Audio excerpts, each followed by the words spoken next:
like you'd like me to.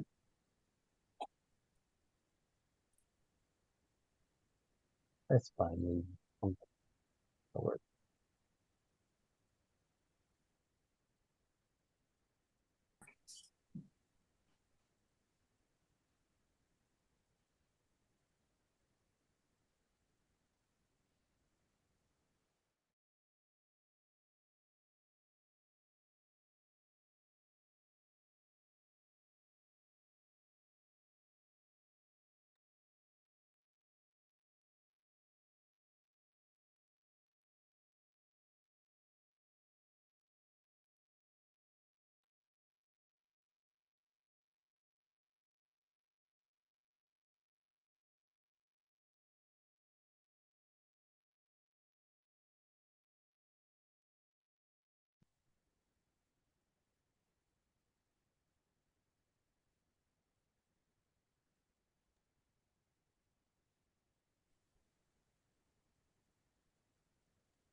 Good evening, everyone.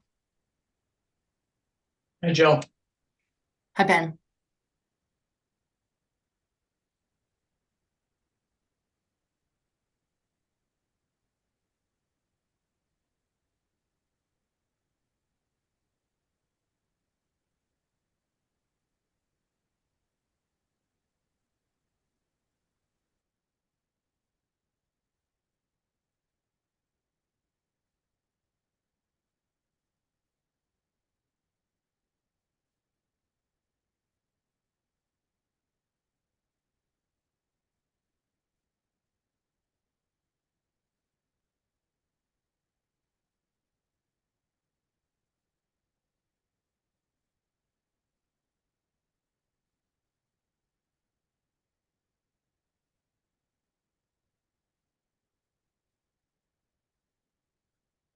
Dan, how are we doing with people coming in?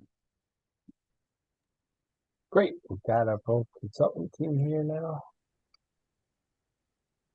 Waiting room is cleared out for the moment.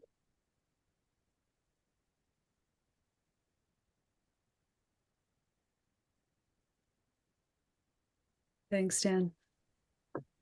Shall we get started, or do we want to wait a little bit longer? I think let's get going. Okay. Well, welcome, everyone. We're so excited to see all of you here. Thanks for turning out tonight. My name's Lindsay Fimeris, and I'm the chair of the Master Plan Steering Committee for the town of Tisbury. And I'm going to turn this over to Ben Robinson from the planning board, and we'll tell you a little bit about what's going to happen tonight and what we're looking forward to with this presentation. So welcome. Great. Thank you, Lindsay. It's nice to see everybody on Zoom.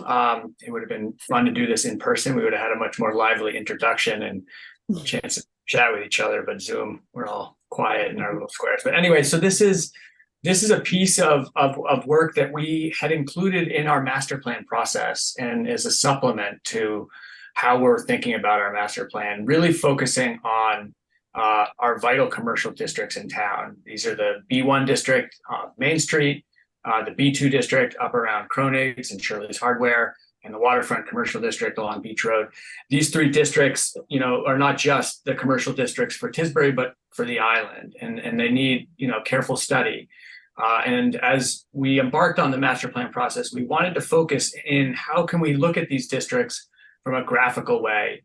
And we landed on the idea of creating some vision plans through these area studies. And that's really what these are. They're studies, they're an understanding of the existing conditions, the issues that we face, and then an attempt to illustrate possible ways that we can think about resolving some of those things and improving the situation, whether it's connectivity for pedestrians, dealing with sea level rise, adding density in housing where it's appropriate. These are all things that we're trying to build into visions for these commercial districts. So Peter and Dylan have been working for the last year or so, maybe even longer than that, looking at our area, studying it, listening to us, a lot of us. We've gone through a lot of conversations, trying to zero in on some possibilities for us to consider.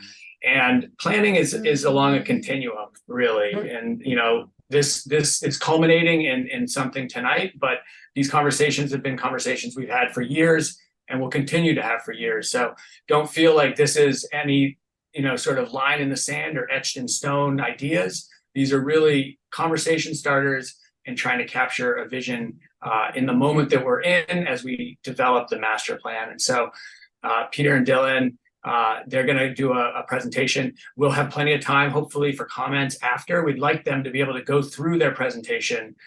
So if you have comments, please, you can write them in the chat so you don't forget them. And we'll leave time at the end in which we can open up to discussion. I'm sure people have lots to talk about. So without further ado, Peter and Dylan, the floor is yours. Thank you.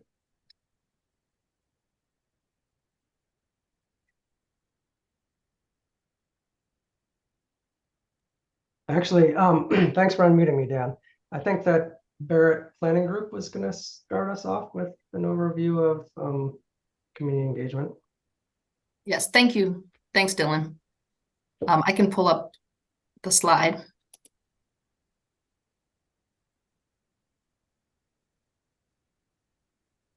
Oh, you got that? Okay. Dan, are you showing that or am I?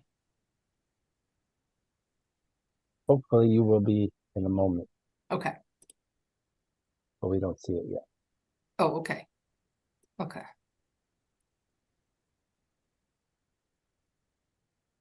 Good. Can you see that now? You can. All right, terrific. So I just want to spend a few moments. My name is Jill Slankus. I'm with Barrett Planning Group. We are part of the consulting team that's working with the town of Tisbury on the master plan. And this process, as many people know, got kicked off in May 2022. And the steering committee, comprised of 11 members, plus or minus, has been meeting on a monthly basis since then, with some additional working groups as needed. At the beginning of the process, we as the consulting team worked with the steering committee on creating a community engagement plan, which included various avenues and ways to reach people who live on the island year-round, seasonal, and was come up with a plan that they approved that would include in-person events, virtual events, as well as asynchronous opportunities, which means building the master plan website, which was created in the summer of 2022, so that anybody could have access at any time to kind of keep updated on the progress of the master plan work that was being done. Some of the main things are on this slide that were done. This isn't all encompassing, but it includes a lot of the main community engagement events. There was kickoff open houses that happened in August of 2022, where we met with a lot of people, came out in person to go over strengths, weaknesses, opportunities, and threats, which is the SWOT workshops. There's been tabling events at First Fridays, Memorial Day picnic, and outside of Cronin's Market, where we were able to hand out these very nice introductory rack cards. It was a kind of an informational flyer to give people QR code to the website and build the list of people who could follow this process and find ways to get engaged throughout.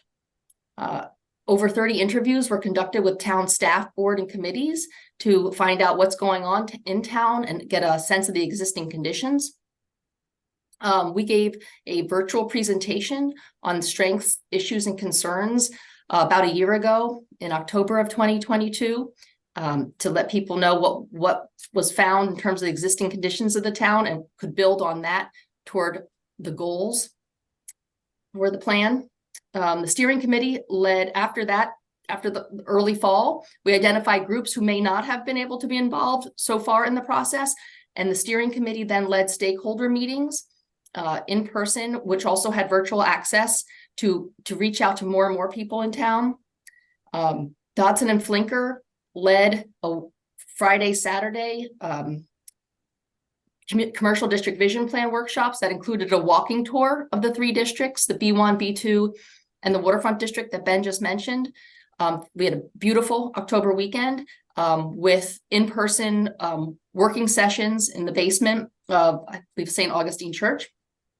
That was followed with a community survey and a business survey in the early winter, January, February of 2023. The steering committee, along with Dan Doyle from Martha's Vineyard Commission, led open houses for business operators. And this was an effort to get their input that would help dive into the opportunities and the challenges specifically in the commercial districts in Tisbury. And most recently, we were in person for a public presentation and an open house at the Senior Center, where we presented a draft of the implementation plan for the master plan. And that included a preview of action items that came out of the goals and the policies that are being set forth by the steering committee after this work of the past year and a half, as well as with the public's input. Those who attended all of these community engagement opportunities are deeply committed to the long-term well-being of the town of Tisbury and agree that although the town faces some challenges, the opportunities are even greater. So I will turn this over to Dodson and Flinker for their presentation. Thank you.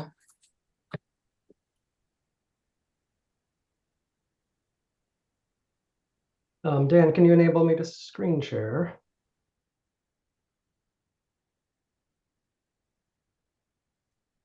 All right.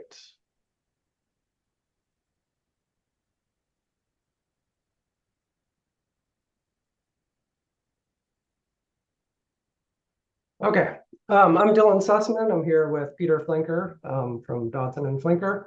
We are sub-consultants to Barrett Planning Group on your master plan project, and our role has been to focus on the vision for the commercial districts that Ben was describing earlier. So thank you all for coming out tonight.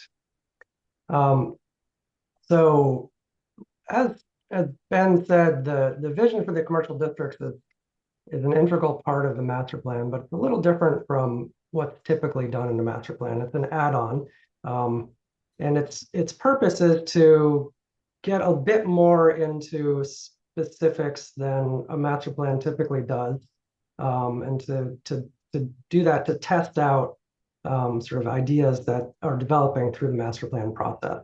So by looking at specific places, we can see how the sort of broad idea of a master plan actually play out on the ground, and then have some interplay between the broad and the specific to try and come up with the priorities for the town that are most impactful for the town in the future.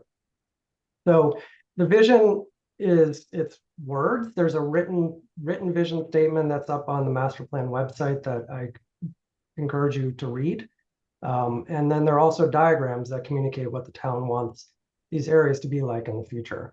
And we're going to walk through some of those diagrams today. The idea is that this vision identifies principles that can help the town make decisions in the future.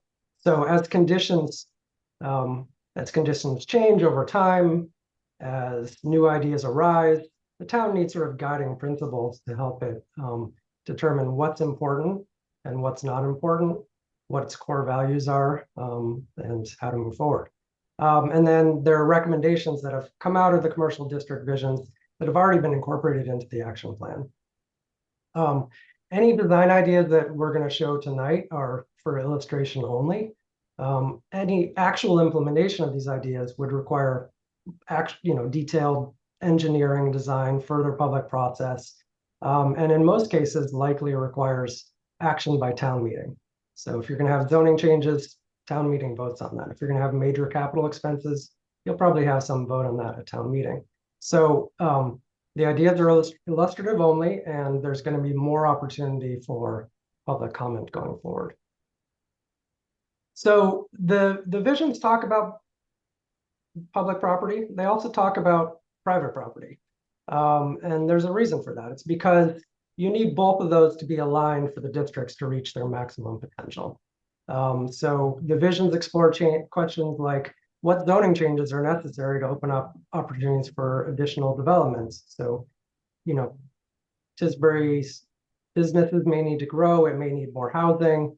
And in order for that to happen, you might need zoning changes. So which particular zoning changes would be beneficial?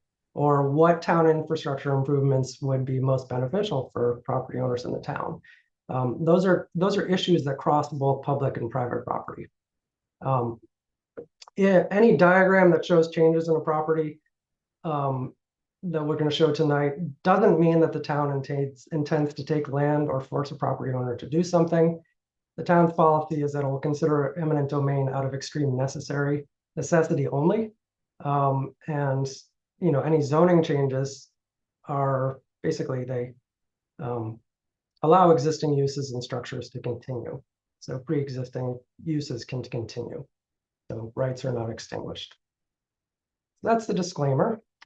And on to the presentation. So the presentation tonight is it's going to be a little long. We have a lot to go through. As you saw in Jill's slide about community engagement, there's been a lot of conversation over the process of this project. A lot of meetings, a lot of back and forth, a lot of work has been done. So there's a lot of rich stuff to share with you guys tonight. The presentation is going to go through the B2 district first, and then it's going to go through the waterfront and downtown or B1 district later. Both sections of the presentation start with some analysis of the existing conditions and sort of from there go into key ideas for improvements, and from there go into basically some visualization, some illustrative visualization of those improvements. And there'll be some back and forth between Peter, Blinker, and I. So this is the B2 district.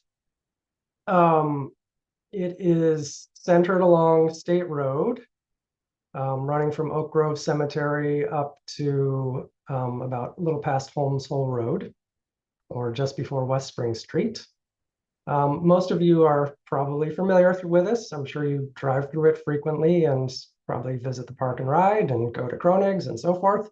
Some of you may not be as familiar with some of the backlands in the B2 district, which is where a lot of your sort of light industrial, contractor service and so forth takes place, as well as some of the town DPW facilities.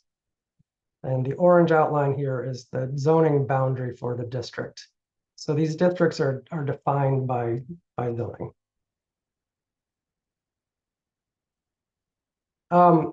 Looking at the parcels in the B2 district, so the black lines in this map, the thin black lines show you parcel boundaries. And the parcel boundaries in the B2 are shaping the site design, the development conditions, and also some of the opportunities and some of the challenges in the district. So the way it's developed through this development of parcels over time is really integral to what it is now. On the, I'm going to say west, even though this isn't truly west, and east, even though this isn't truly east, but just to make things easier. On the west side of the district here, you have larger lots that mostly front on actual streets like State Road. And these have some of the larger buildings in the district. In the eastern side of the district, especially on the south of State Road, there are these narrow lots off of shared driveways or private roads that were, carved out over time. And it's a somewhat unique parcel development pattern that has implications for how this place functions. There's a power line easement that's running through the B2 district from Eggertown Road, Cross State Road, and continuing on. In the southern portion of the district, there's a lot of town-owned land. So there's land that's there for the protection of the wellhead. There's DPW land. There's the park and ride lot. There's the former landfill, which has a solar field on it. So lots of public land that also is connecting or close to connecting to additional town-owned land to the southwest. In the north, there's also an area that's town-owned. That's the Tajmu Well 2 wellhead area. So this area is a mix of different size parcels, and that has implications for its future development and its current functioning. When you look at just the structures in the district, so those black squares or rectangles are structures, they're buildings, roughly their roofs. You can see a pattern that mirrors that pattern of parcels that I was talking about. So on the west end of State Road and to the north of State Road, is where more of your large structures are. So Kronig stands out as being, it's a big area. It's a grocery store, they take a lot of space. And then you have also some of these multi-tenant retail spaces, or some of the larger retail spaces south of State Road. Along State Road, you have the smaller, older houses. And then in the back, a mix of mostly, I'll call them light industrial, mostly pre-engineered structures. Metal sheds kind of are typical in this area. So the pattern there, again, is sort of light industrial sheds in the back and over to the west-southwest portion, larger commercial along the street, older houses along State Road to the east. And then there are a couple of places where there are multi-unit houses within the area. Looking at the circulation of the area, so obviously State Road is the main circulation corridor through it, and it is called State Road because it is a state road. It's controlled by Mass Department of Transportation, not the town. That said, the town, can initiate changes to State Road and try and get the state to implement them. So it has to work in partnership with the town for any changes to State Road. The roads that are shown in gray here, like Holmes Hill Road or High Point Lane, Oak Hill Extension, Pine Tree Road, West Spring Street, those are town roads they're accepted roads. They're the responsibility of the town to maintain. Roads shown in blue they're other roads. These are a mix of sort of driveway-like things, narrow lanes and things that are more road-like. None of them, to our knowledge, are accepted by the town.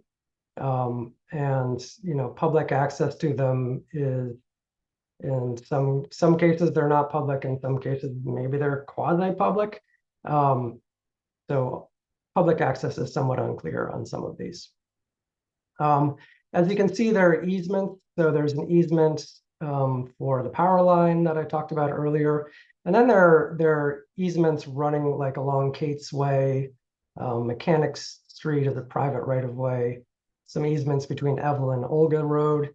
So that's the way that some of these lots have been developed in the absence of having actual streets with actual frontage, through a sort of traditional subdivision process. Okay, so what else? So also in circulation, there are trails, particularly in the south of the district. So running from Mud Puddle Road over to, I believe it's Canterbury Lane. These are, a mix of like ancient ways and trails that have been mapped through this area. And that information comes from Dukes County GIS, if you're wondering. And then there are some other things that are, that don't appear on an official data source for roads. These are these dashed blue lines. Those are ones that we see in an aerial photo that are clearly being used, but haven't been mapped yet. Those are predominantly in the south of the district. So it's a mix of, state road, a few town roads, and then private roads, as well as trail. The main thing to notice about the circulation is that you have the central spine of state road, and then not much that's connecting, not much connection between the streets that are coming off of state road.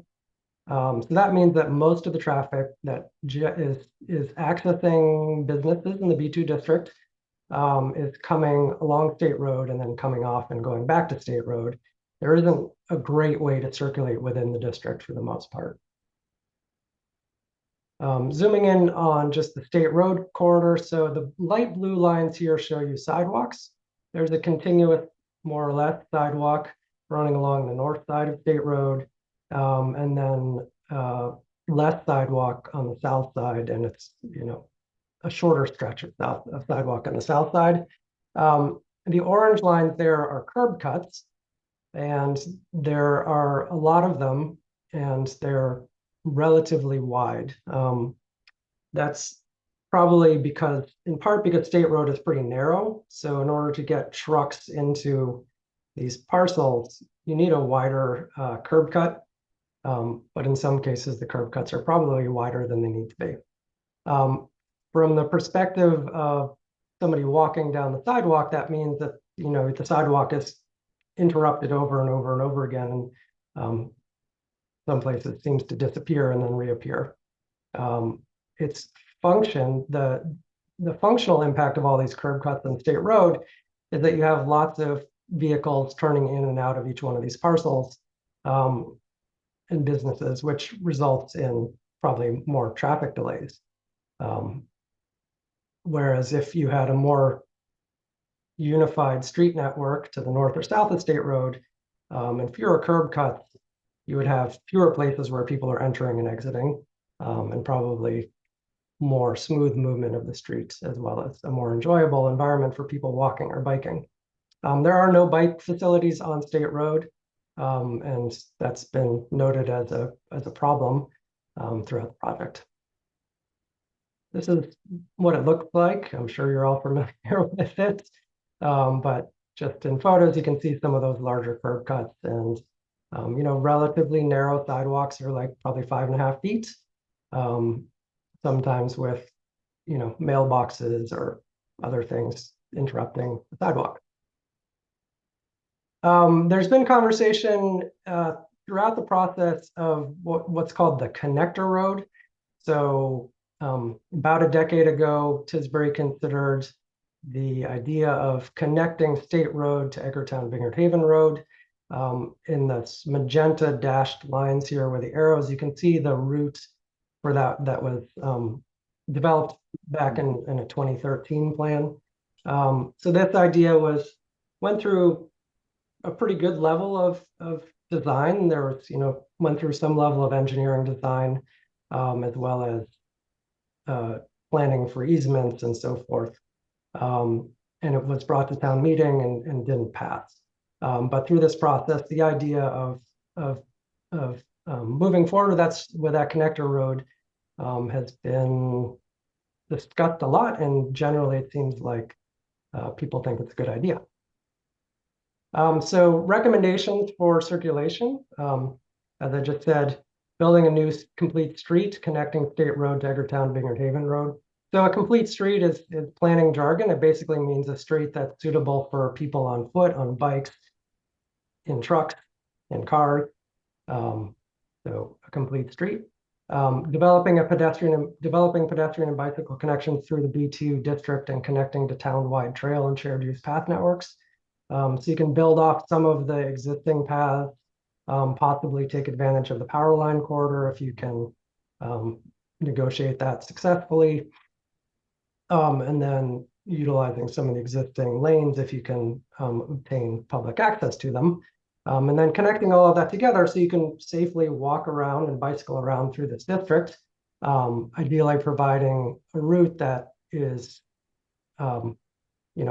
probably not right on State Road, but close to it, that is safe and convenient and enables you to get through the district or over to Edgartown Road in a way that works for bicyclists. And then also connecting to those bigger open spaces, like the ones to the south west of the district, and so forth. Reducing the width of large curb cuts and consolidating them as opportunities arise would help move traffic more smoothly through this area and also make it better for people on foot. Study and complete streets option for State Road, including widening sidewalks where feasible, improving public transit between the B2 and the downtown, and then revising site plan review standards to encourage cross access and connecting paths and lanes. So that's basically saying revise your zoning so that you're allowing people to connect across lot lines. Looking at open space and environmental issues in the district, as I mentioned before, there's a lot of protected open space and town-owned land shown in green and brown here. So one of the fundamental recommendations is to expand the wastewater treatment capacity for the town, particularly to serve the B2, to serve the B2 district. That's both environmentally good because the water quality that's coming out of a wastewater treatment facility is going to be a higher quality water than that from a private septic. So it's important for reducing some of your water pollution issues. But it also is necessary if you want additional development in this area. So if you want more opportunities for businesses, more opportunities for jobs, and more opportunities for housing, which we've heard there's quite a challenge with the cost of housing and the availability of housing for year-round residents in Tisbury. So if you want those things, then expanding wastewater treatment capacity is important to make them happen. Other recommendations are requiring environmentally friendly site design practices to reduce stormwater pollution and runoff. So again, this is protecting your treasured surface waters. It's also, to reduce the water that's going to flow downhill and flood other places, particularly as you have larger storms with climate change. Planting more trees, especially near streets and sidewalks, would make the area cooler in the summer and also just generally more comfortable. Encouraging new development and redevelopment projects to provide high quality open spaces for use by customers and residents. So this isn't for everybody. It's not for every business. Like, if you have a contracting yard, you probably don't need to develop high quality open spaces for your customers. But if you're a retail business or a restaurant, it's a good thing to do and would help the area be more cohesive and attractive, and probably would support a business's bottom line by being more appealing to customers. And there are examples of this happening in the district already, like at the Black Dog or at Little House. Developing a land management plan for town-owned open spaces. So getting a really clear handle on what these open spaces are for, how they're functioning, and how to manage them for the long term. The land use pattern in this district mirrors what I've talked about with parcels and structures, right? So shown in the reddish pink, you have commercial, retail, office uses, mostly along State Road. They want to have visibility, so they're up along the road. The commercial auto services and contractor type businesses are predominantly further away from State Road, particularly in these clusters on the southeast side of State Road and another cluster down on the west end of the district. And then this self-storage, I don't know quite how you classify that, but for the purposes of this, we're calling it a warehouse. And then there's some housing sprinkled through the district. So a couple of multi-unit buildings that I talked about before, and then some sort of remainders of houses that, originally most of this was houses, right? And so it's been converted to commercial, but there's still some remaining residential structures in there. So looking at, one idea for future land use in this area, and this is by no means the only idea for future land use in this area, but just trying to put something down for discussion purposes. So one idea is shown here in orange is to have mixed use through the majority of the district. Mixed use in this context means both mixing commercial and residential on one parcel. So allowing mixed use through the majority of the B2 district would enable more possibility for housing, which also can support businesses because housing is generally in this market more viable to build economically than space for businesses.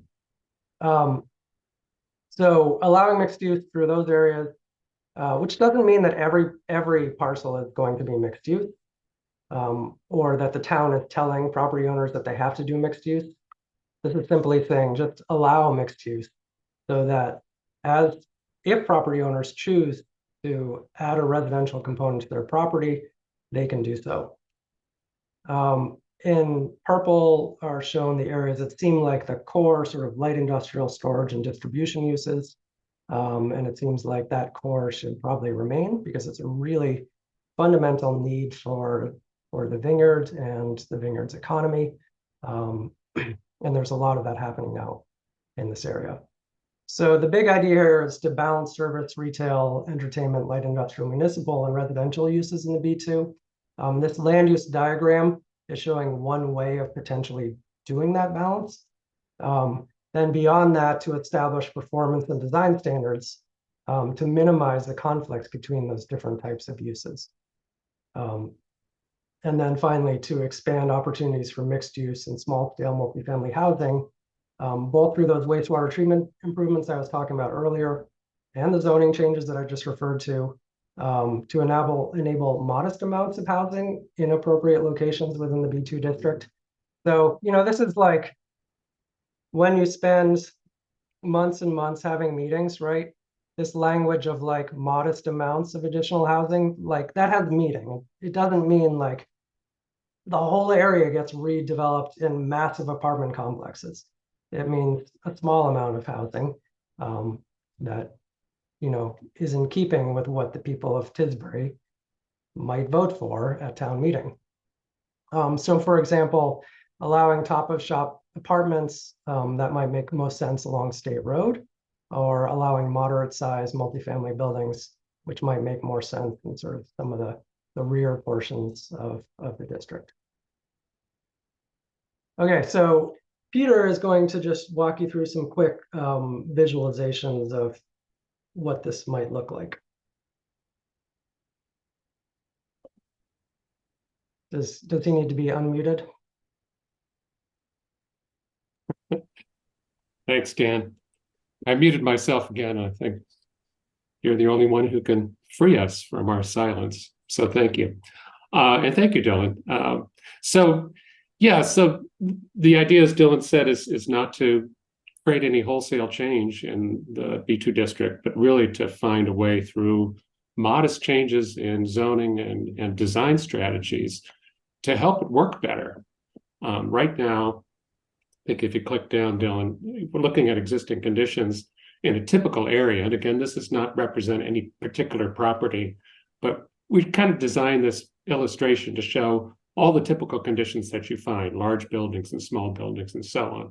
But typically, there's very little room to redevelop under the current zoning because most properties have their own parking, their own access driveways, and a building in the middle of the lot. And you couldn't expand a whole lot just working within those individual properties. And so the idea is, you're kind of trapped by that, and that, you're controlling growth, but you're not allowing good growth to happen. You're not allowing for the housing and other things that you need. And part of that is driveways and separate parking on each lot, which really is an inefficient use of space, which you can see if you just go out there, because there's a driveway and a parking lot, sometimes two driveways for each property. And then there's kind of a useless green space between one property and the next property, and then the pattern repeats. And so what would happen if you combined the green spaces and combined the parking?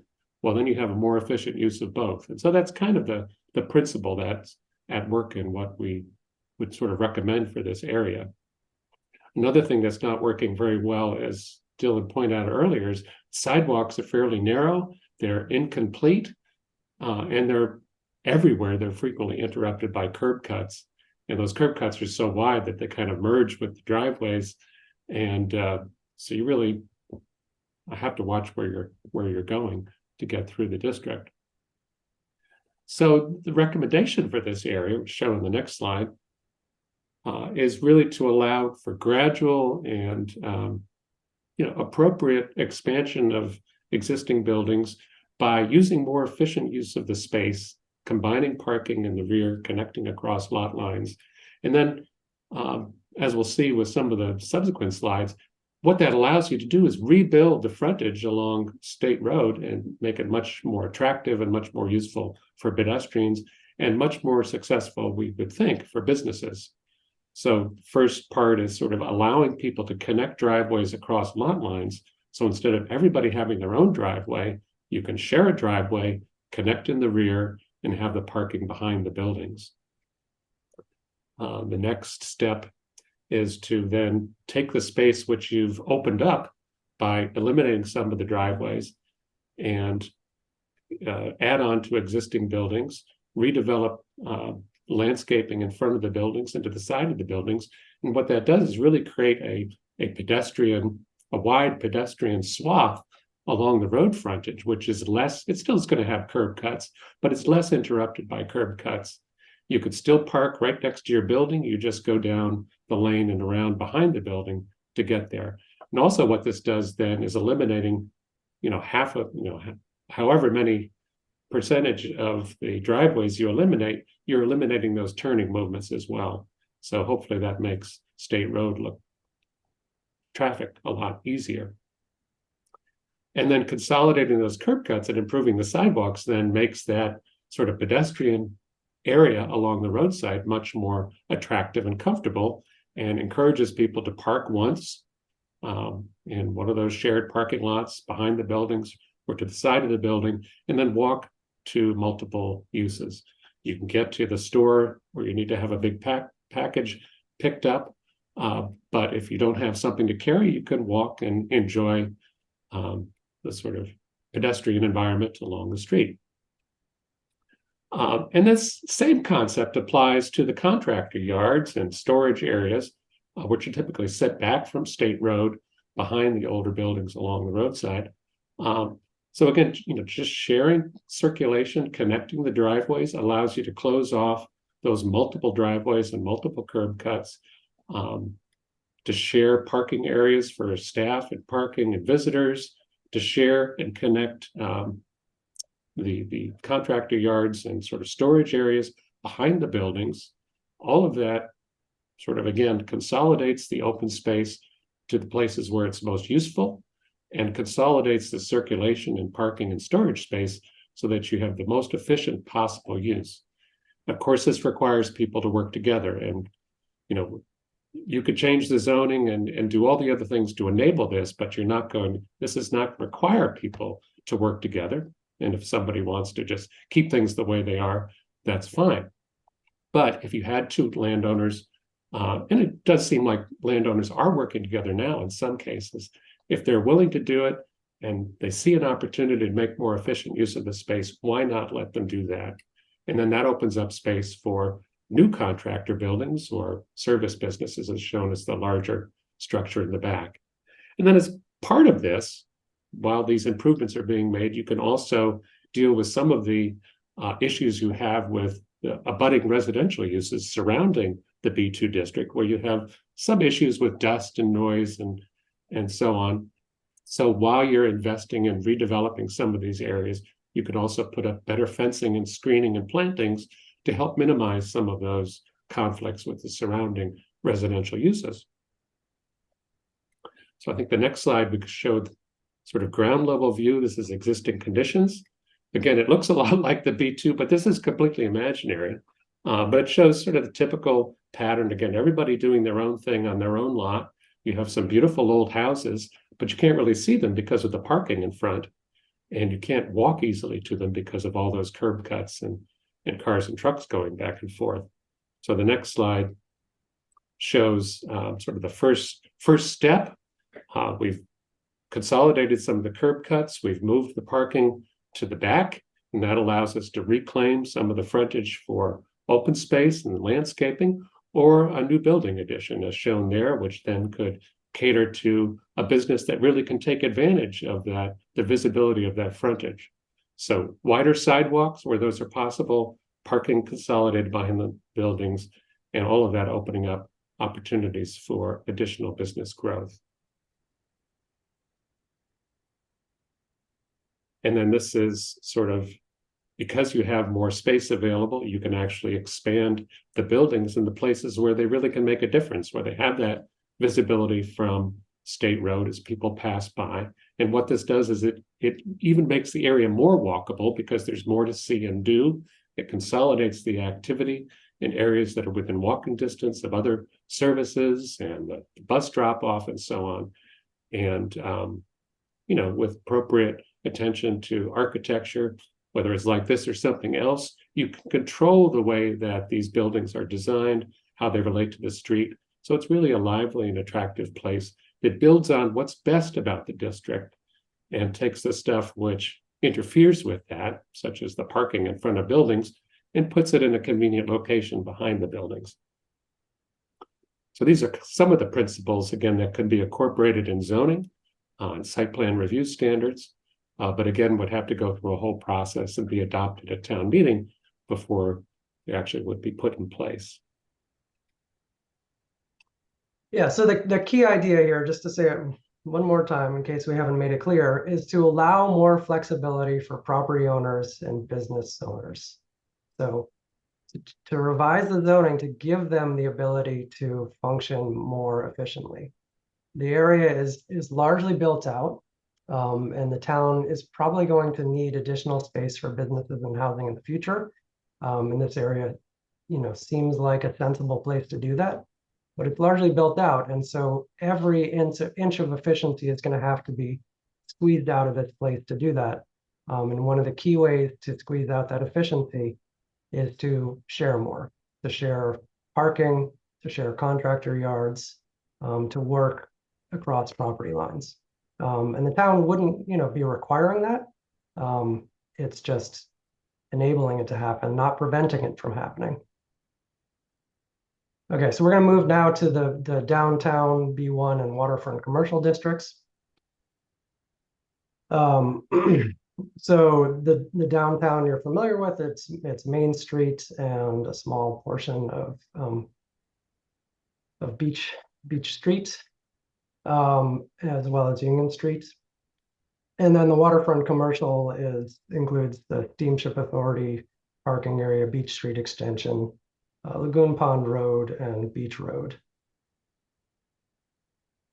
So a key issue for the future of this area is sea level rise, particularly in the waterfront district.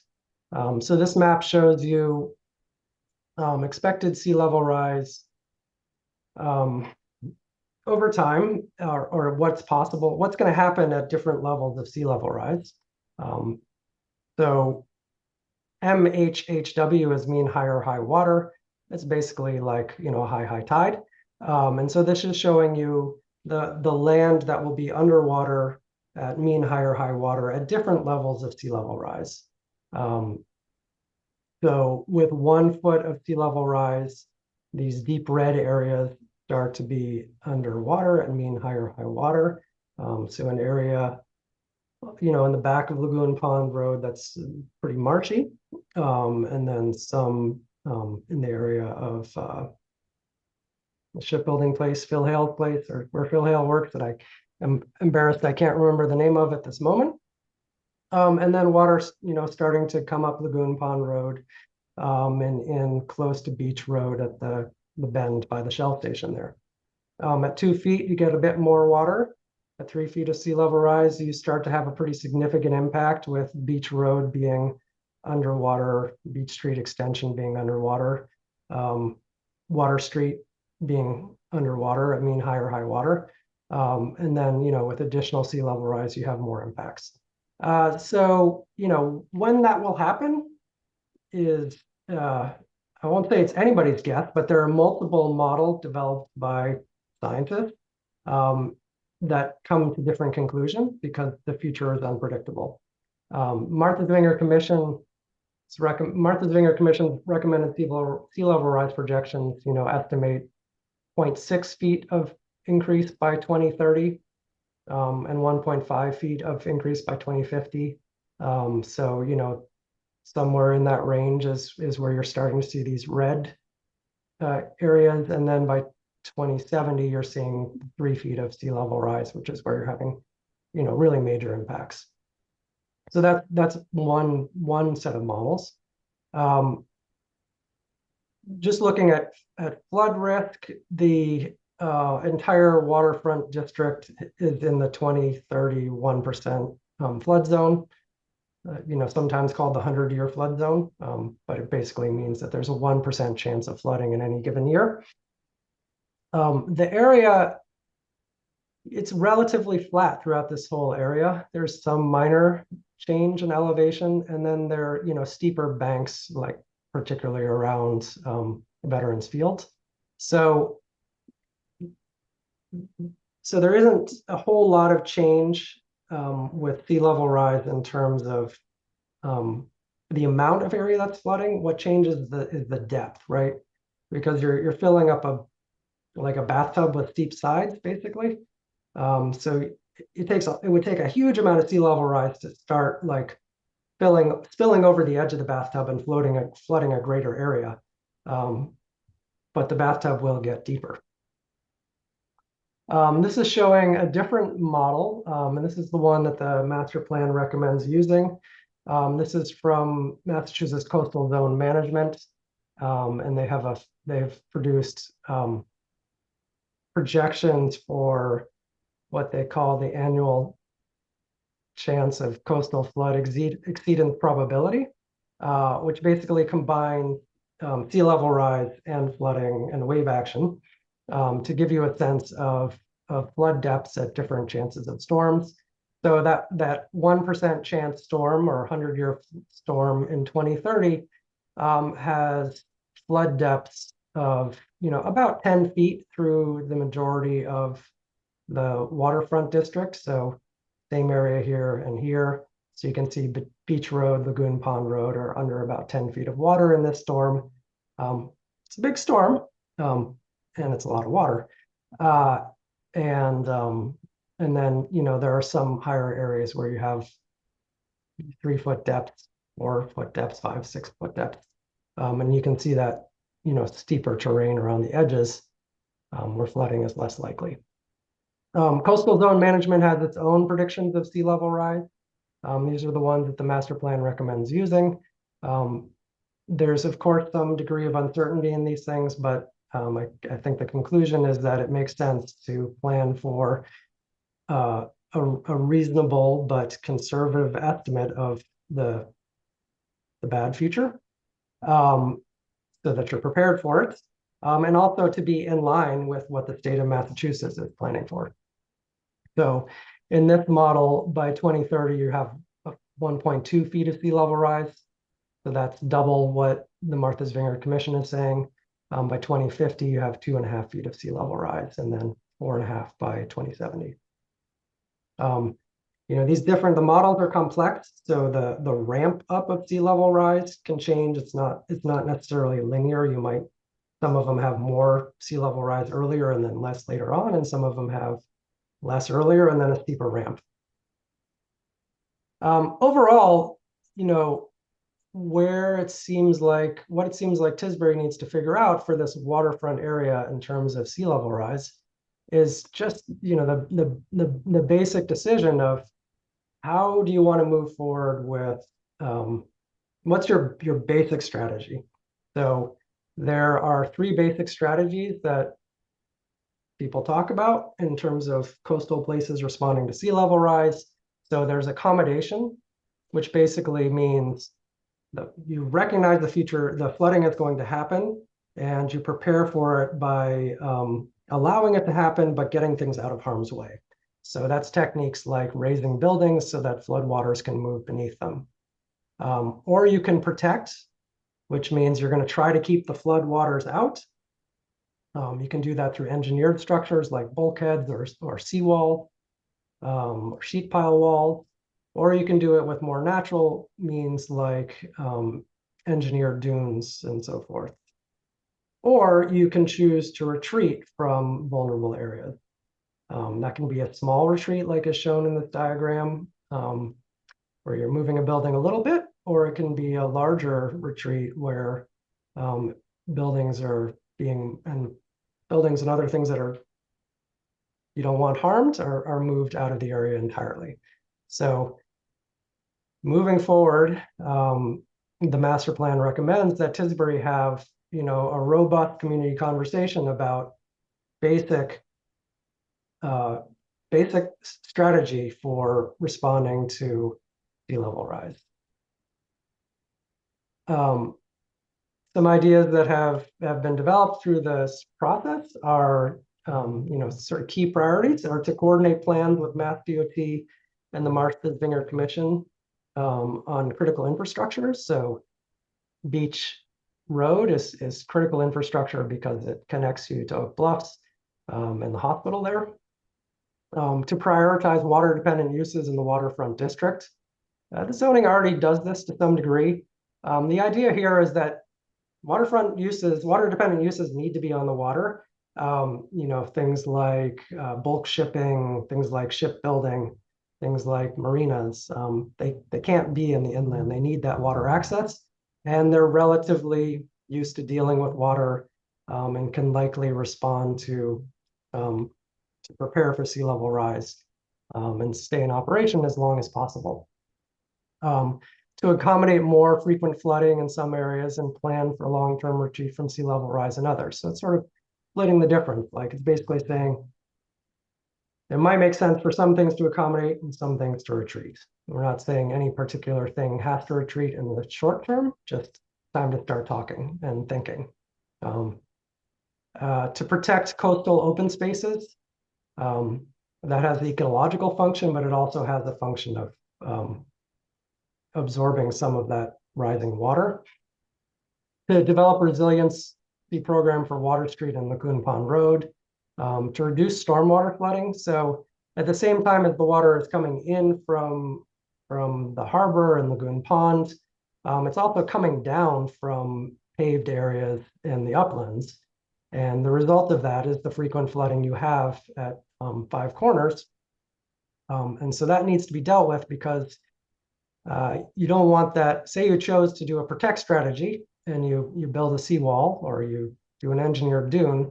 You don't want that water that's coming in a major storm event to get trapped on the backside, on the land side of the wall and flood you that way. So reducing that stormwater flooding basically means infiltrating water where it falls throughout all the uplands of Tisbury, particularly the areas that have a lot of paving, like the downtown district, or any other areas that are upland of that and connect to that watershed.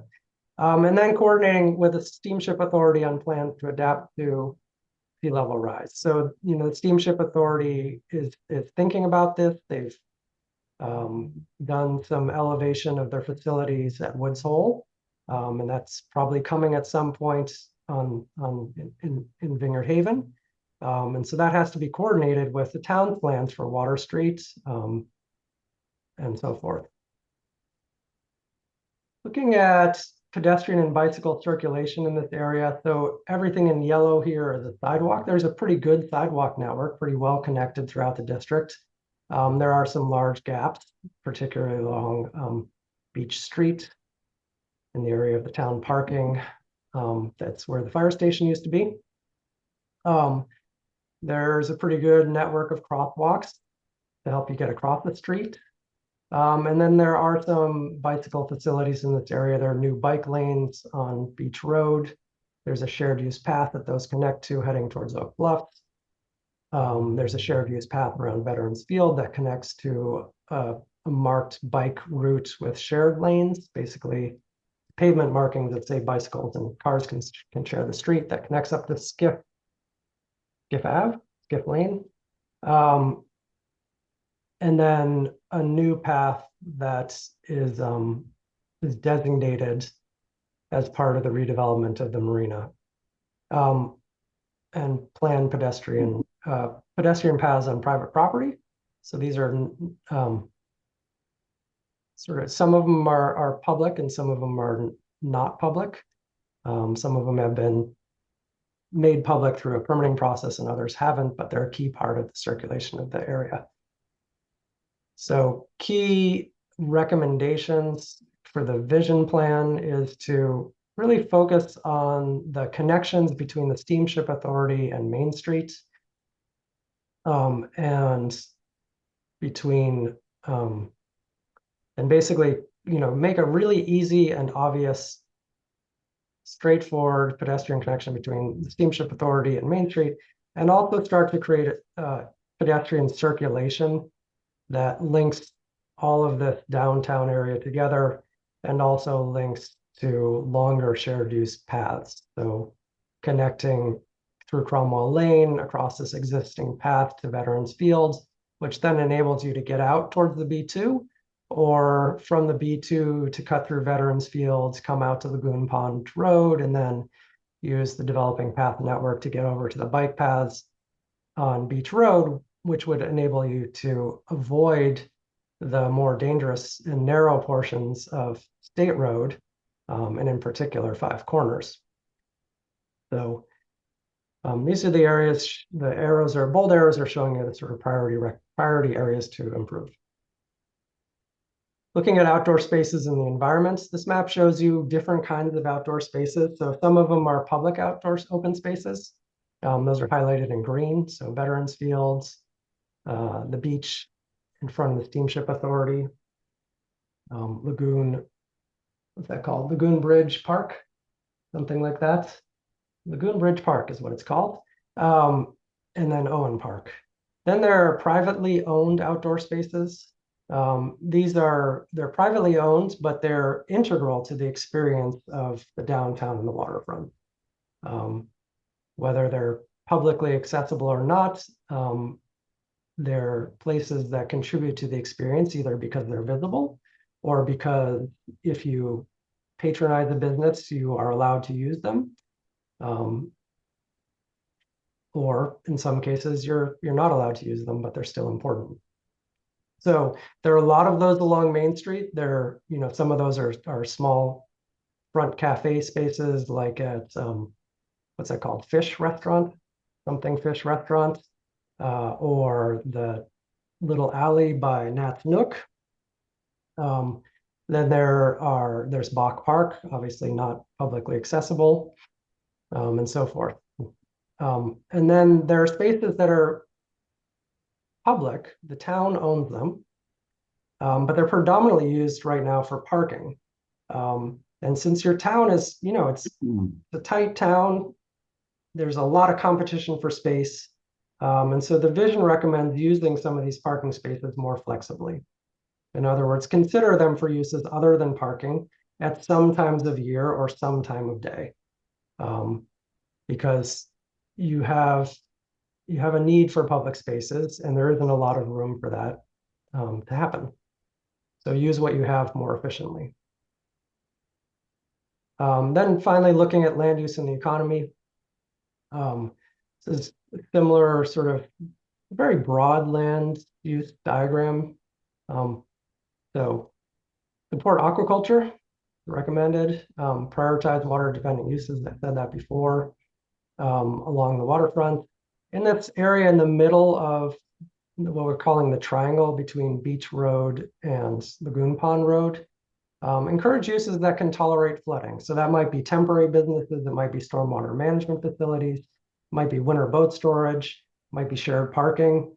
I'm sure you all can come up with all kinds of great ideas for how to use this space that some of it, is vulnerable to sea level rise, and isn't necessary for water dependent uses in the long-term future. Along Lagoon Pond Road, you have a cluster of houses and some businesses that are, really important. The housing in particular is really important for Tisbury.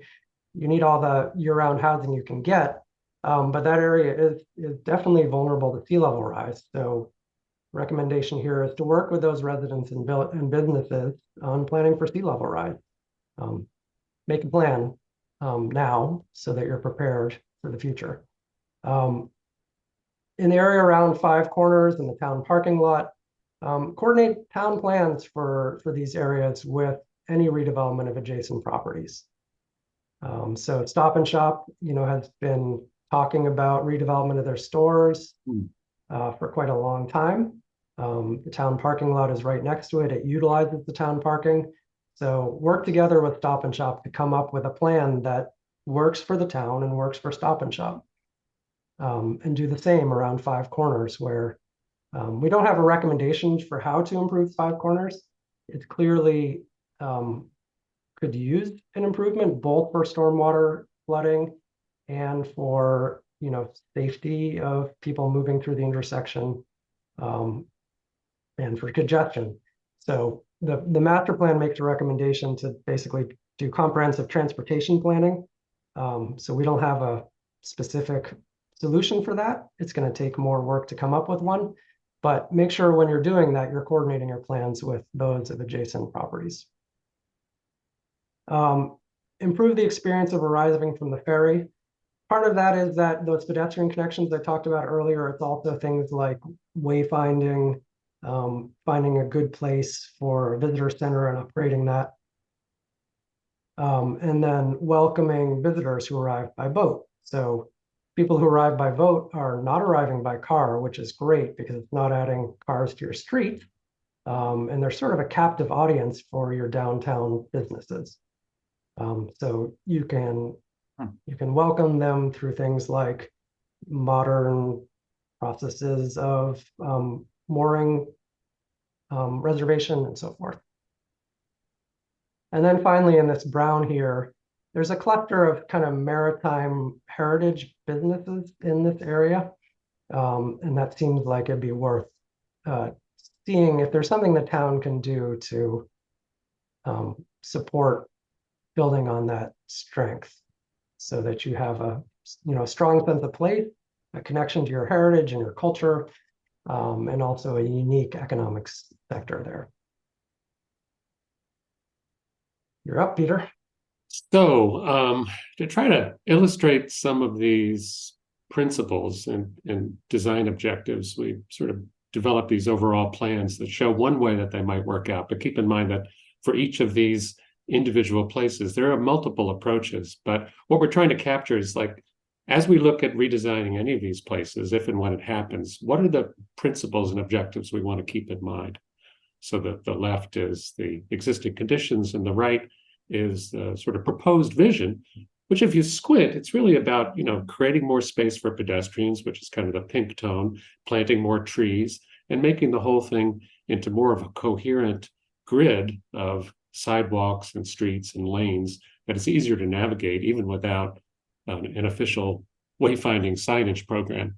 So the subsequent slides, we sort of go through the different areas, starting with the northern part where you have the existing sort of bus loop at the ferry landing. I mean, right now there's a lot of pavement. There's a fair amount of pedestrian space, but it's not very well connected and it's not very wide and comfortable. So the one approach, as shown on the next slide, would be to widen the pedestrian waiting area next to the bus loop to make the loop a little bit smaller so that you have a wider space between the bus loop and the beach. And then to also provide a way to allow buses to park. So they sort of pull over, and this is kind of a pattern which is used in larger bus stations where they can pull over and then easily get out without having to back and fill. It also would provide a place for, in the future, if you have electric buses, where there could be charging stations for those. So the buses are sort of off to the side a little bit more. You could possibly relocate the visitors' sort of information booth there and provide sort of easier circulation for buses. I mean, it's working okay now, but it could work better. So basically, it's about sort of, as it says there, creating a safe and attractive pedestrian system with unified materials and design detailing, which throughout all of these scenarios, that's a really important objective because it makes makes it clear what's public and what's pedestrian oriented. So when visitors are coming, they sort of know where they should be. And they know which places, which right now they're not really sure. Should I be in that place? Should I not? Sort of, they could see clearly just by the materials and the design that this is where I'm supposed to be walking. And again, exploring options for bus parking and charging stations, and then improving sidewalks sort of throughout and making those key connections to the new redeveloped Stone Bank complex and along Union Street to Main Street. We move down to the next part of it, sort of looking at the larger connections between the waterfront and Main Street. Right now, there's sort of a web of sort of narrow pedestrian crossings. You could go up Union Street, you can go up through the town parking lot, some of which is paved and some not. You can take Norton Lane, which it's marked for both pedestrians and bicycles as well as cars, but it's a little unclear like where you're supposed to be walking. And then another idea is shown in the next slide is maybe consolidate some of that movement through the parking lot. So instead of multiple narrow sidewalks or marked lanes, you have a single larger one. So again, it's kind of the theme of the evening of trying to make the most efficient possible use of these spaces and clarify where cars are supposed to be and where pedestrians are supposed to be, and if they share those spaces, which we'll talk a lot about in a minute, to make it comfortable and clear how they should be using those spaces, whether you're in a car or walking. So the next slide shows a sort of existing conditions, and you can see kind of the pink as existing pedestrian marked areas or sidewalks, kind of incomplete, not very well connected. So the first step would be to say take Norton Lane and Cromwell Lane, the next slide, and repave those with a continuous attractive pavement that would really go, instead of having half of a sidewalk and some asphalt for the street, is to repave the whole thing, including the sidewalk and the street, as a shared street, which is attractive, comfortable to walk on, but also available for vehicles. So we're saying this is kind of the easiest improvement, in quotes, because you can use existing space, a lot of which is publicly owned right of way, and use that as kind of the start of an expanded pedestrian system. The next slide shows a more sort of dramatic potential change. First, reworking the parking lots. So instead of sort of multiple bays going north and south, in this case, it's showing running parking bays going east and west, and this would be sort of two-way circulation between both of those.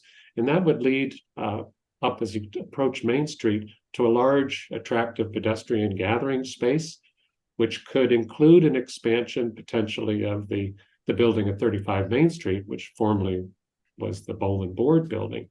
So that really becomes, both a sort of pedestrian connection to Main Street, but also a potential new landmark that sort of is the hinge between the ferry and coming up to Main Street. So it's nice, beautiful location right in the center of Main Street, which currently has pedestrian space around us. So just expanding that and making it work better. And then redesigning the parking lots behind the existing Main Street buildings, not eliminating the parking or the service access which those buildings need, but redesigning them potentially with sort of open covered sheds, which could serve as parking in the wintertime or during any part of the season, but then also could help to reinforce those shared spaces along the lanes with additional plantings between them. You could park underneath them when you need to, but if you have a special event, you could move the cars and have art fair there or anything that might help support an event in the downtown. And I think we have some overlays which show how this is not about sort of separating the different spaces, but allowing, where appropriate, shared use. So these yellow overlays are basically spaces that would be open to both cars and pedestrians. So basically continuing the pattern that you have now. I think the next slide shows sort of circulation. So it would continue two-way circulation on Norton Lane, two-way circulation on Cromwell Lane, allowing for people visiting those parking lots, getting service access to all the buildings on Main Street. And then even though the west side of the parking lot would be paved as a pedestrian space, it could be used as a turnaround most of the time for the parking lots and access to the police station and so on. So again, we're sort of trying to figure out how can we really make the most efficient use of this space with the layout, but also accommodate the changing uses that really would make this more vibrant economically. Part of this is by consolidating those two parking bays, we open up in the center there, just south of the A, wider, this would be like a 20-foot wide pedestrian promenade connecting from Water Street all the way to the west side in front of the Bowl and Board building. That could accommodate more trees. It also could be a place that you could have, close off part of the parking lot and have an art fair or a farmer's market with trucks facing that pedestrian space. And at the east end, across from the ferry parking, you could have the relocated visitor center, which it's a really good location because as you come across from the ferry landing, you can see that across Water Street. It sort of leads you to this main pedestrian access, which then in turn leads you to Main Street. So again, this is one way which it might work out, but what we're hoping that this captures is some of the objectives that should be part of any sort of design intervention, any improvements of the connections to Main Street, providing comfortable places for pedestrians, keeping the parking and accommodating the parking and the circulation and service access, but making it all work a little bit better. And then that dash line around the Stop and Shop parcel shows sort of we could have a big question mark there as well, but all of this also can serve as a framework for what Stop and Shop plans are. So this shows the parking remaining behind the buildings, and really, again, the objective is not to eliminate any of those current uses, but to allow more efficient use of space and the possibility of things which can benefit the whole downtown in terms of special events, weekend art fairs, what have you. So these some sort of visualizations of what that might look like on the ground. This is sort of looking down Cromwell Lane past toward the police station with the rest station on the right. And then the proposal for this could include, keeping the rest station there, the restrooms, repaving for pedestrians. On the left there, you see like a stormwater planter, which would collect some of that stormwater coming off the parking lots, provides a beautiful landscape space, keeps the trees happy, but then also has a nice benefit environmentally by getting some of that water back into the ground. So immediately you create a space which is very clearly public, comfortable. It feels comfortable, but also is comfortable because you have that shade and that sense of protection that you get. The next slide shows looking down Norton Lane with a Stop and Shop on the right. And this is a good example of how this is all sort of pedestrian and vehicular, but there's kind of a pedestrian sidewalk with a telephone pole in the middle of it and this narrow driveway. So why not just pave all of that and let it all be shared by cars and pedestrians as shown here. So again, sort of finding some space for landscaping, eliminating some of the useless leftover spaces, and then consolidating the pavement and making it more attractive and more useful. And this is something that, has been practiced for decades in Europe and other places, becoming increasingly popular in American cities and towns, where you sort of eliminating the separation between the road, which is only for cars, and the sidewalk with the curb that's only for pedestrians, and really inviting people to share that whole space. And what this does is it slows cars down. They can park when they need to. They can move slowly through a space and park while people are using it, or be kept out for summer or all of the week or for the weekend. It's flexible for market and cafe spaces in the summertime. The rest of the time it's open for pedestrians. And then all of it becomes, there's lots of possibilities in terms of pavement and planting and bollards to make it safe and control movement. But it really creates that kind of attractive, comfortable pedestrian space with a sense of place that, again, none of these is the design you would necessarily have in Vineyard Haven. But the idea would be then figure out, well, what would really express the history and sense of place of Vineyard Haven, and how can we use that as a detail to design pavement and do this kind of thing functionally that then would give the sort of the look that we want. So this is looking along Water Street, up with the ferry to the right and the public parking lot there. And the proposal for this one shows that sort of widened pedestrian corridor along Water Street. To the left there, you have that 20-foot wide promenade going up toward Main Street.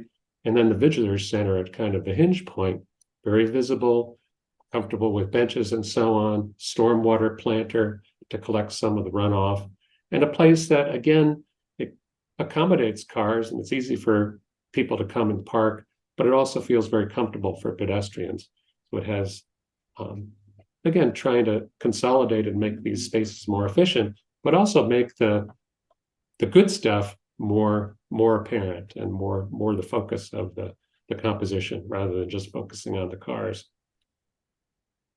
Here's looking down from the Main Street side toward the water, which is sort of, you glimpse in the background there.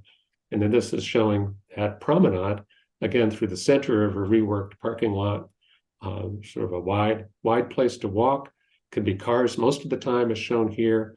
And then on special occasions, some of this could be closed off and used for special events. You could have a marketplace here where people pull their cars or set up booths and so on. Again, these are all things which you're familiar with. They're increasingly popular, across the country as ways to make more active, economically viable and vibrant activities possible in a place where you don't have a lot of room. And this is, even in West Tisbury, this is an approach with a parking lot path that goes through a wonderful garden. So it could be a paved promenade with trees. It could be a beautiful garden. But what we're saying is that it needs to be sort of an intentional pedestrian space that creates a focal point and a sense of arrival and welcome that's more than just walking through a parking lot. So this again is existing conditions. The next slide shows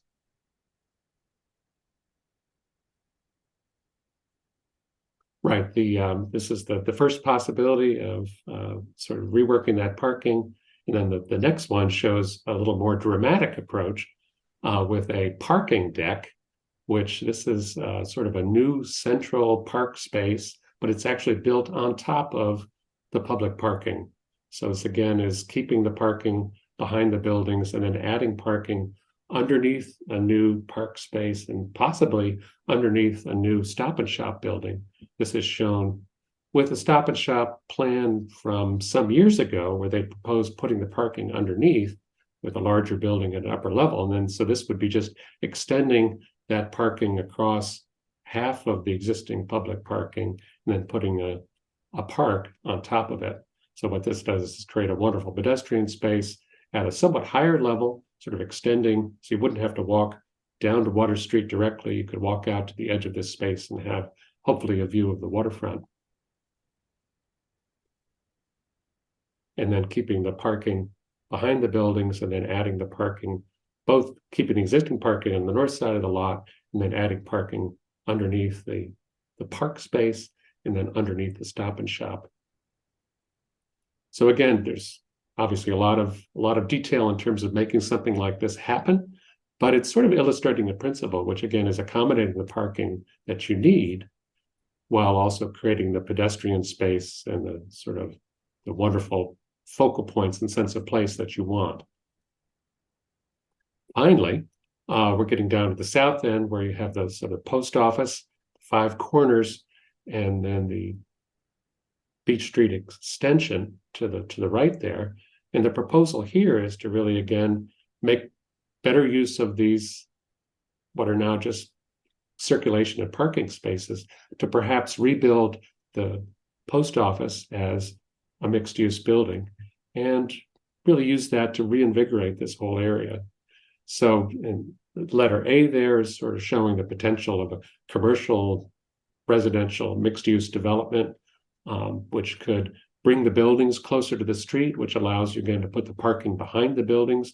Also, parking could be underneath these buildings so that you have a sense of just a pedestrian space in front of them and between them, but there's still the parking that you need. As Dylan said earlier, with the 5 corners, we don't know quite what the answer is going to be for that. But again, the principle is why you're thinking about redeveloping the 5 corners is to think about how we can use that investment to help reinvigorate some of these surrounding properties.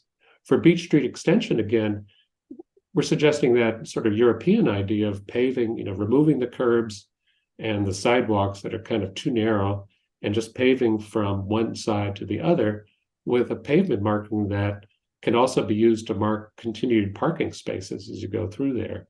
So it's really designed for flexible use with continuous paving, again, sort of shared use for both vehicles and pedestrians in that yellow overlay, two-way traffic continuing down through the middle, and then parking incorporated in between the trees and in between the buildings as it is now. So basically no net loss of parking spaces, but an addition of lots of other possibilities, as shown in the following slides.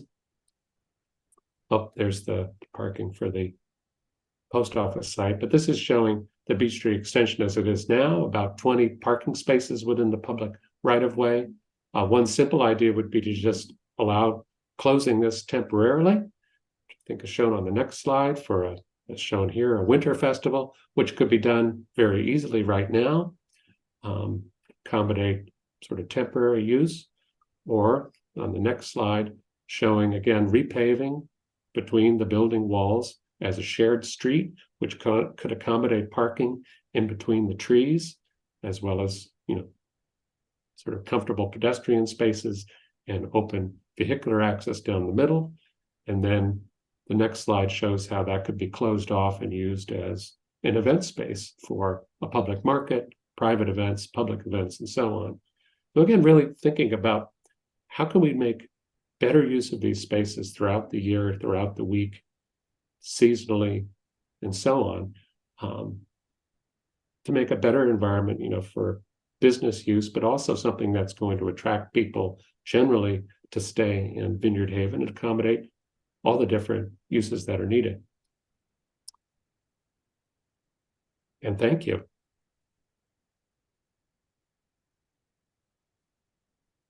All right, as I said at the beginning, there was a lot of presentation. Thank you for sticking with it. We want to provide some time now for you all to give some feedback. The guidance here is that we'd like people to limit any comments to 3 minutes. And Dan is going to be our timekeeper on that. So I guess the first question is if anybody has any questions or clarifications that they want us to make. So feel free to raise your hand using the reactions button that's down at the bottom of the screen. And Dan will be able to unmute you. If you can't find the reactions button, you could try the old-fashioned way of raising your hands. It's a little more difficult for us to see, but that works fine. So I see that Francis D. Simon has his hand up. Francis D. Simone, how are you? Simone.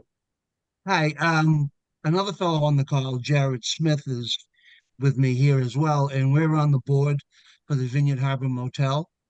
And the last time we looked at plans for the future, there was what looked like a path or something going along the front of the hotel beach. So we were both waiting with anticipation for the next slide on the previous presentation to go to the right side of the Steamship Authority towards the shipyard and Packers, but you didn't do it. So what is the plan? Do you have a slide that shows that half of the waterfront? Because obviously we like to advertise we're the only hotel on the island with a beach, and having a boardwalk across the front of it didn't exactly meet with a lot of approval. So what is the thought process? either on the previous plan that I did see with something across the beach, or with a slide that I didn't see now. Does it have a similar plan? Yeah, so things change through the course of a project, and we respond to public input, as we did in the case with the beach between Beach Street Extension and going in that direction that you're talking about. So it's a change in response to public input from people like yourself. The town has long expressed a desire for greater access to the waterfront. And I think that continues to be a priority that people have raised through the process, and is in the action plan for the master plan. But I think that what we've highlighted are the areas that we think are the most essential for public access along the waterfront. Okay, well, that sounds promising. And I guess that means that what I saw on a previous plan going from the Steamship Authority dock towards Owen Park has maybe also been modified. So my other friend on the phone call can breathe easy that the Yeah, I mean, land in so front. the idea there, the language that we're using is quite intentional, which is to work with willing landowners to expand public access to the waterfront. Work Right. with willing landowners to expand public access to the waterfront. Sounds good to me. Jared, any comment? I'm calling on my partner in crime. You should do that, I suppose, but I think you've answered it. Yeah, no comment. Thanks for clarifying that, Frank and Dylan. I thought you have some great ideas for what to do, especially around that Five Corners area. So, I'll look forward to following along and seeing how it goes. By the way, most of us vineyarders think that we have 100-year storm every time it rains in Five Corners. So I can't wait to see how you improve upon that with any plan we have.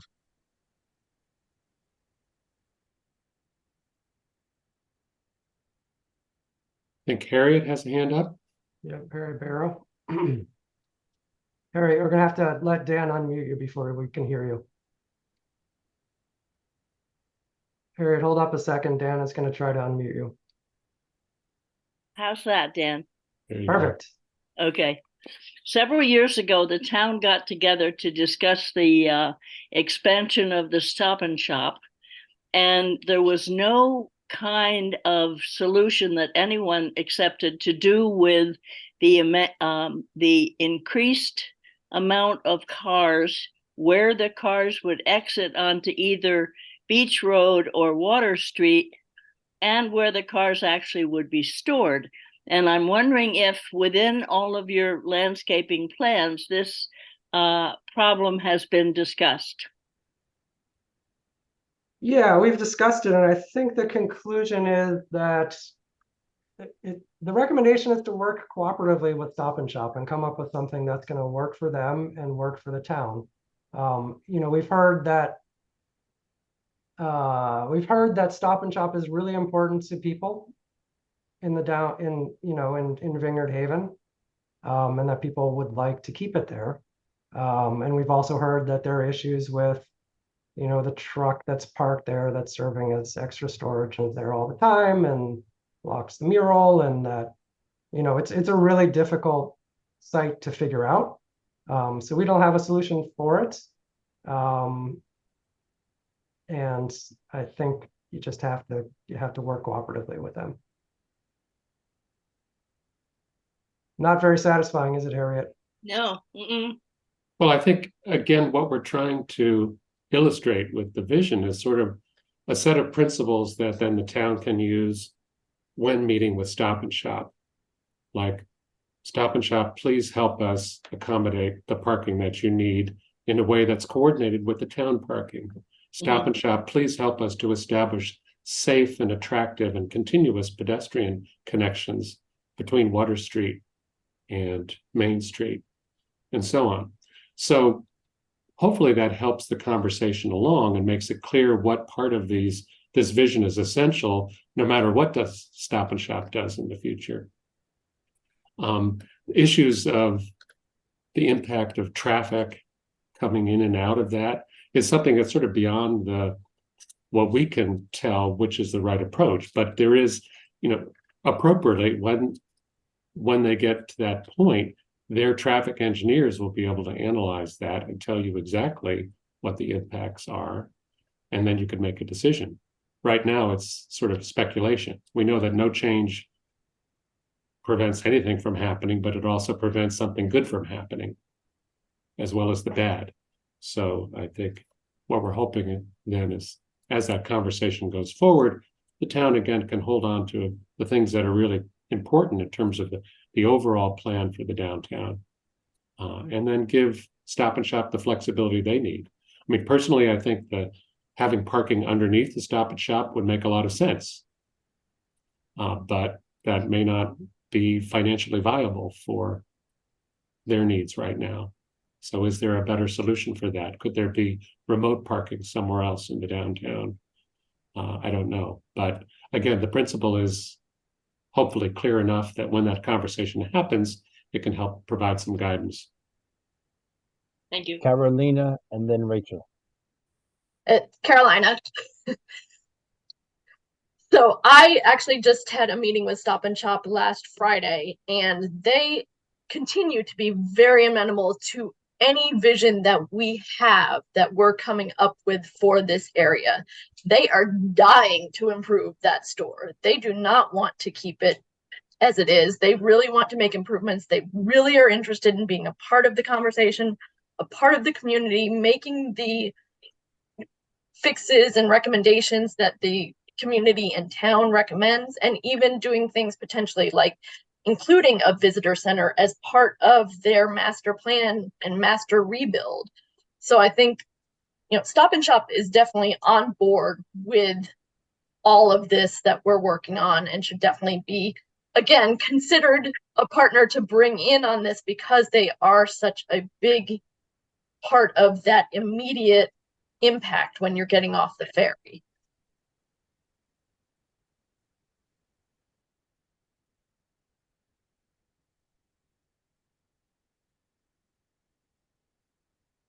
Great, and I'll also mention it now, just in case people have to peel off, that there is an optional form on the master plan homepage where you can provide additional input that, either you choose not to tonight or something new comes to mind overnight. But thanks for joining, and hopefully we can continue this discussion now. So Rachel, go ahead, and then Phil. Yeah, I had a question actually. So Dylan and Peter, you all did a lot of work in the B2 district with curb cuts and trying to improve circulation and improve pedestrian. And when I look at what you're proposing for B1, I'm just not quite sure of how the flow would work. One reason the Stop and Shop parking lot is oriented the way it is now is because it used to be the way you have it. People to loop around were out on Water Street, and it was dangerous and it was awful. There are challenges with the arrangement we have now too, as you know, but at least you're looping within a parking lot and you're not out on the street. And also, when Five Corners is flooded, to come down Norton is the only way you can access the steamship authority and avoid the floods. So people do that as a workaround when the weather's really bad. And I didn't see as conceptually the same in and out circulation pattern that was obvious in the B1 that I saw in the B2 planning. So I was just wondering if you could address that a little bit in terms of how you see that working. Yeah, we've heard loud and clear, don't keep our cars out of Norton Lane, Cromwell Lane. Those are really important, not just for access to the buildings on Main Street, but also the access to the ferry. So again, the idea is not to eliminate any automobile access that currently goes through that area, but only to make it, the shared street idea where it's nicely paved, you can drive on it when you need to, but also it's comfortable for pedestrians. And obviously drivers end up being a lot more careful, and they don't speed as fast as they might otherwise do through a parking lot or just a roadway. But that's a good thing. And again, it'd be up to the traffic engineers to ensure that existing capacity is maintained. But from everything we've seen, a shared street really works just as well as a public street, especially through a little downtown like this. In terms of the circulation, again, there's one-way circulation currently, I believe, at least part of the parking lot as configured in the last go round. So these parking lots that we're showing are wide enough that you could have two-way circulation and then turn around at the end, including using that pedestrian plaza. So again, the principle is to try to accommodate just as good or improved circulation for cars as it is to make it more comfortable for pedestrians. And that would be carried forward as the designs are explored in more detail. Yeah, and the master plan recommends basically a comprehensive transportation planning project.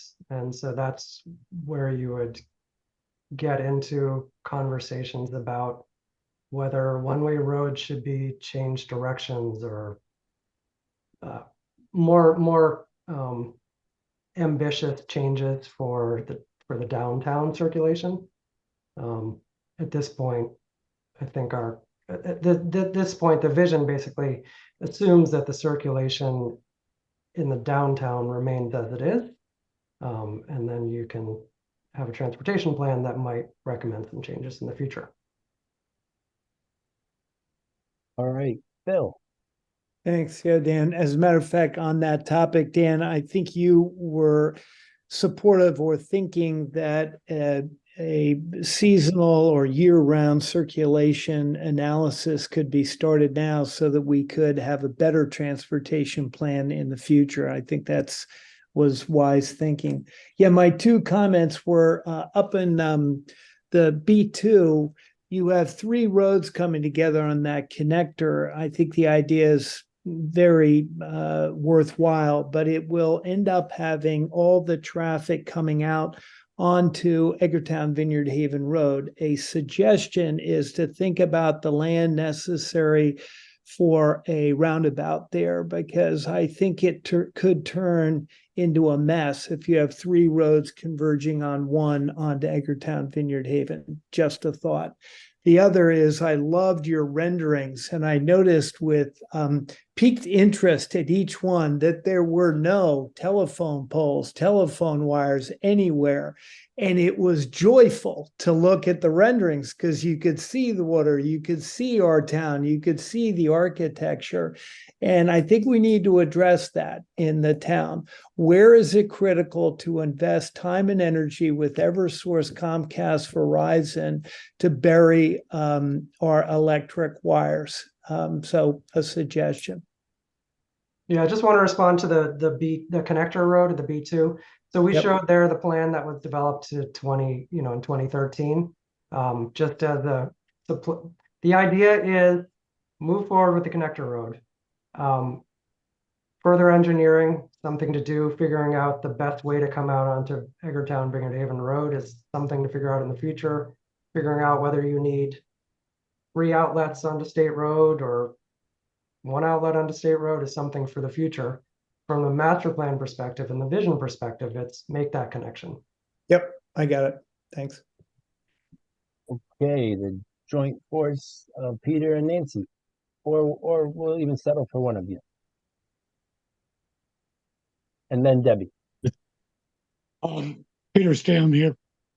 3 comments. One is I'd like to see the increased pedestrian flows around Vineyard Haven. I do think it's important, so I think that's a positive. I think putting a bus transportation center in the Union Street parking lot is going to detract. It looked like you took out quite a bit of parking space there. You're adding a large 70-seat bar in the Stone Bank complex. You've got Sal's restaurant there. I believe Sam Dunn is trying to add another restaurant up on the Main Street part of the bank.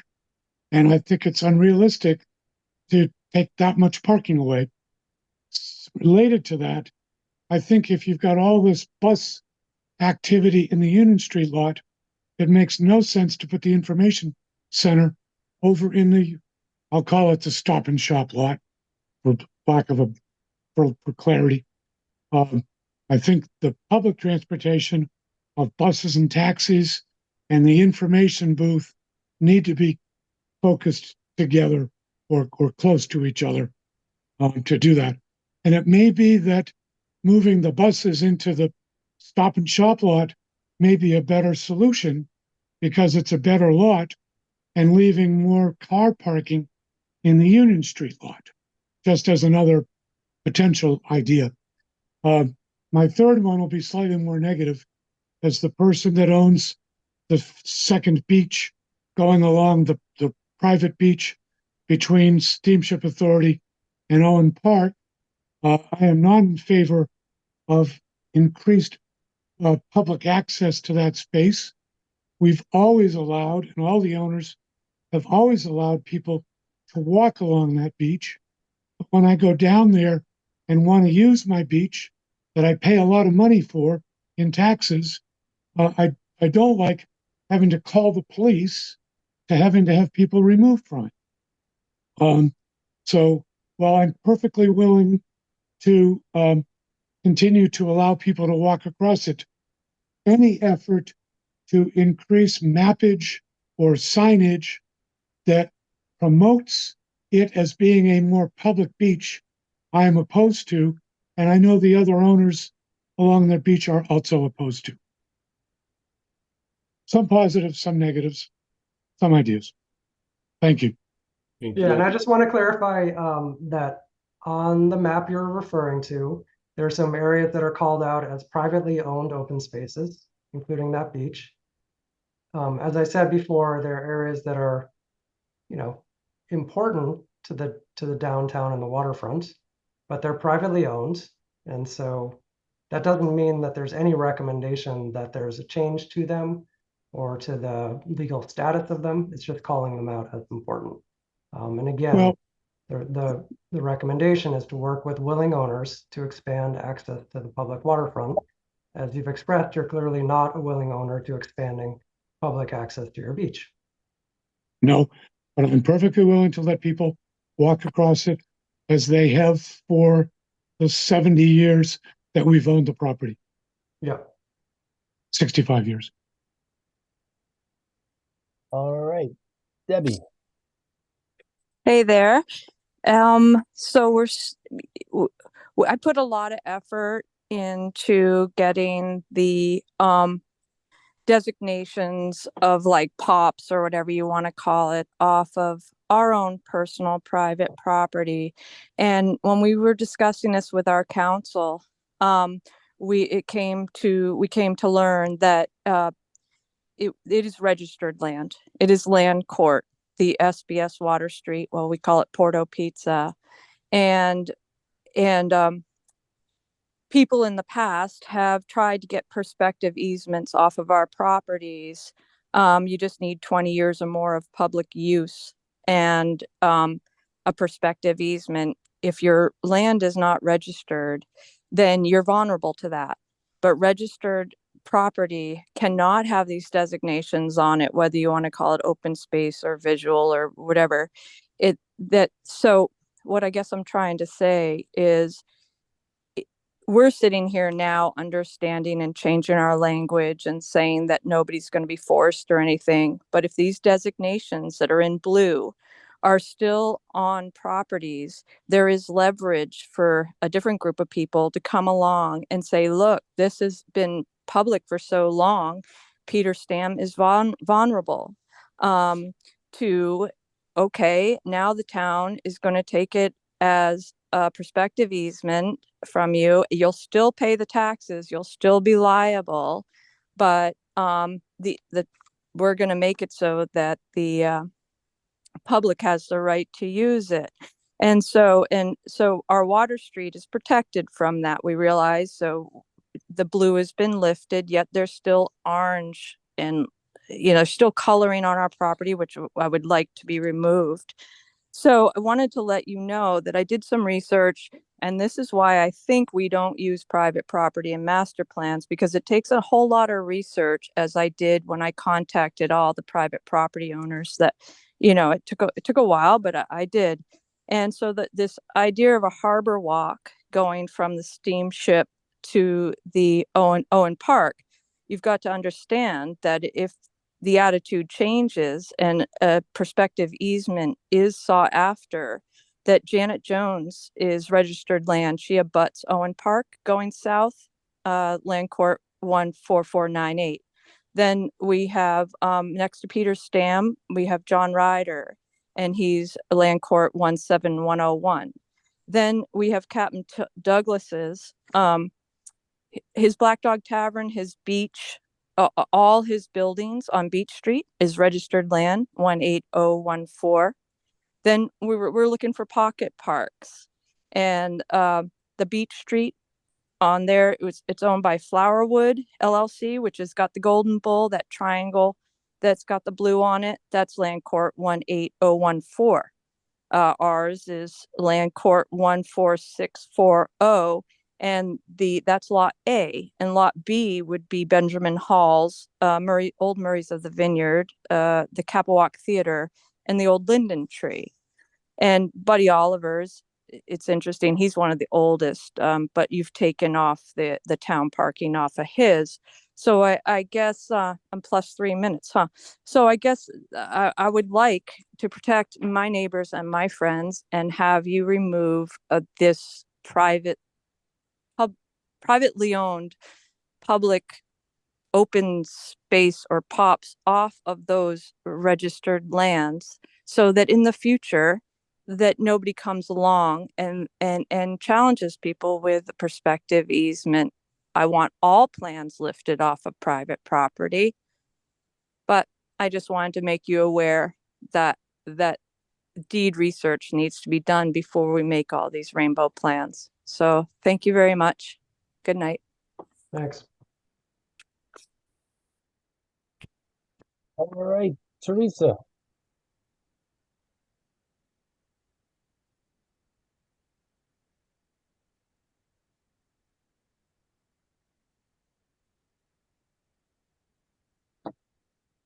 There you go. Now you should be able to talk. Hi, everyone. I just had a quick question about the B1 in waterfront districts. Over time with your overlays and such show that eventually that's underwater. There's a lot of small businesses on the extension, on Lagoon Pond, and on Beach Road. And I wondered, as the B2 district is being looked at for redesign, how much of that is actually accommodating the businesses and so forth that might be displaced down at the waterfront. So my question is, as we're looking to redesign or rework B2, are we also taking that into a consideration? Thank you.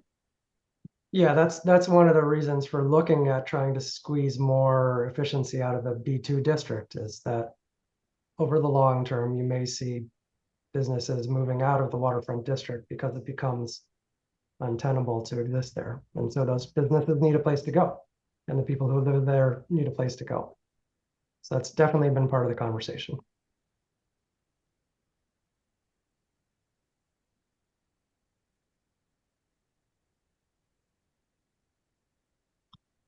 I am not seeing anyone else. Am I missing anyone? Covered a lot of ground.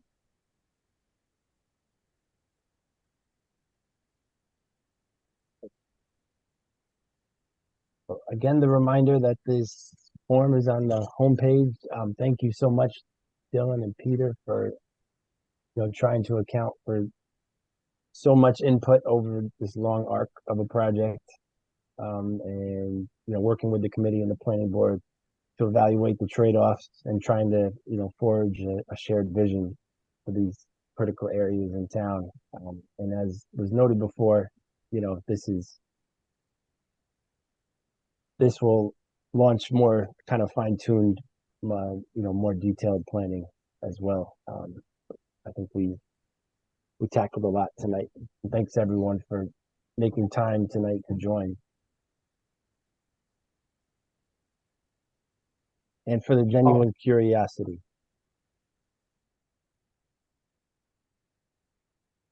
Thank you, everyone. As Dan has mentioned a couple times, there's a form on the master plan website where you can give more feedback. All right. Good night. Good night, everyone. Thanks for coming. Thank you.